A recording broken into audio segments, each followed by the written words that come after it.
When I was growing up, our house had a crawl space instead of a basement, and it was accessed through a small square hatch in the hallway floor that my parents kept covered with a heavy rug and a bookshelf, and they never gave a clear reason why they didn't want us opening it other than saying it was dirty and unsafe. Which was strange because my dad fixed everything else in the house himself and never avoided maintenance of any kind. But that hatch remained untouched for as long as I could remember, and what made it worse was the sound that occasionally came from beneath it late at night, which was not the random creaking you would expect from an old house, but a slow dragging noise that traveled from one side of the hallway to the other, as if something below was tracing the outline of the floor plan directly under us. And I only became fully aware of it when I was 13 and woke up one night to the sensation of vibration under my pillow, which at first I assumed was a passing truck, but the vibration continued in short, steady pulses, followed by a faint scraping sound that stopped precisely when I sat up in bed.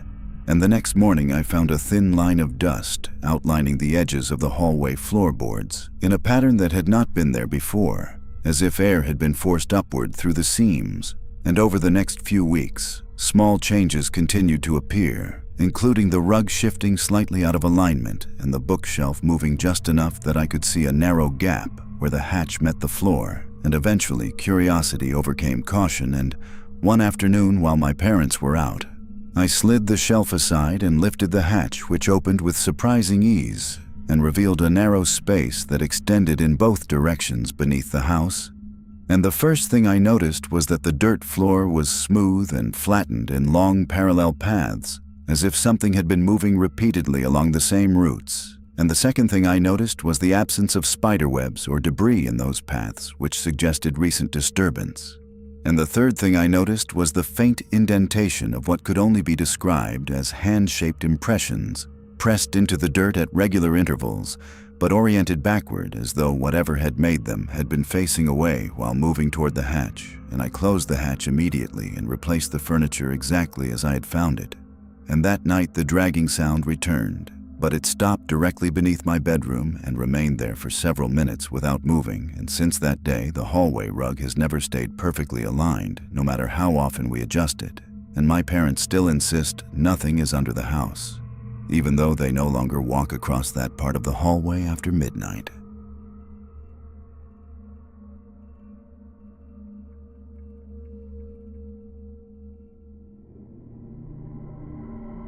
The house I rented after my divorce had a spare bedroom at the end of a narrow upstairs hallway, and the landlord told me it had once been used as an office, but now it was empty and I was free to use it for storage or whatever I wanted. And the room itself was unremarkable, except for the fact that the door never stayed fully closed, no matter how carefully I latched it. And I initially blamed the uneven floors that are common in older homes, but the movement was too consistent. Because every night, sometime between 2 and 3 in the morning, I would hear the faint click of the latch releasing, followed by the slow, controlled sound of the door opening a few inches, and then stopping as if someone were pausing to listen. And the first few times it happened, I checked for drafts or air pressure changes, but the windows were sealed and the HVAC system was off during the night. And eventually I set up my phone to record the hallway. And in the morning, the footage showed exactly what I had been hearing, the handle rotating slightly on its own, and the door opening just enough to reveal darkness inside. And what unsettled me most was that the motion was not smooth like wind pressure, but incremental, as if applied in small, deliberate adjustments.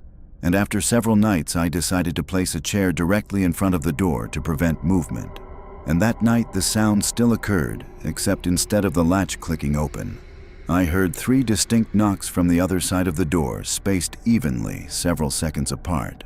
And the following morning, the chair had not moved, but the door was open anyway, and the interior of the room looked unchanged, except for a faint rectangular outline on the carpet near the far wall where the fibers were compressed, as though something heavy had been resting there temporarily. And when I mentioned this to the landlord, he became unusually quiet and told me the previous tenant had used that room for a large filing cabinet that had been removed before I moved in, but the outline was not present during my initial inspection. And I know this because I had vacuumed the entire room myself, and since then I have kept the door closed but never locked. because I have learned that when the latch is fully secured, the knocking begins again at exactly the same hour, and always in groups of 3. Psst.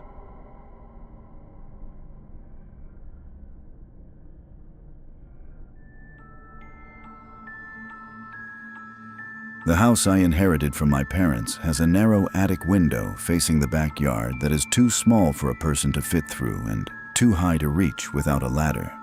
And for years, it never drew my attention.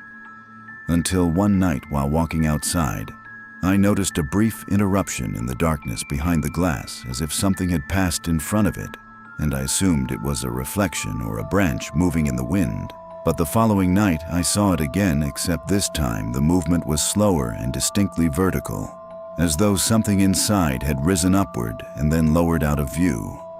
And because I live alone and rarely enter the attic, I convinced myself it was an animal. But when I went up to check, I found no droppings, no nesting material, and no points of entry anywhere along the roof line. And what I did find was a thin film of dust covering the floor, except for a narrow, cleared strip that led from the center of the attic directly to the window and stopped exactly 3 feet away from it. And over the next several nights, I began observing the window from the yard at the same time each evening. And eventually I noticed a pattern because the movement only occurred when the interior of the house was fully dark, and I was standing outside looking up, and one night I deliberately left the attic light on before going outside, and the window remained still. But when I turned the light off and returned to the yard, the movement resumed almost immediately, and the final detail that convinced me something was wrong happened when I placed a small object on the attic floor within the cleared strip to see whether it would be disturbed. And the next morning the object had not moved, but the cleared strip itself had shifted slightly to the left, maintaining its distance from the window, while no longer aligning with the floorboards beneath it, and I no longer go into the attic, and I no longer look at the window from outside. But sometimes late at night when the house is quiet, I hear a faint tapping from above that occurs in a slow, repeating sequence and stops whenever I move beneath it.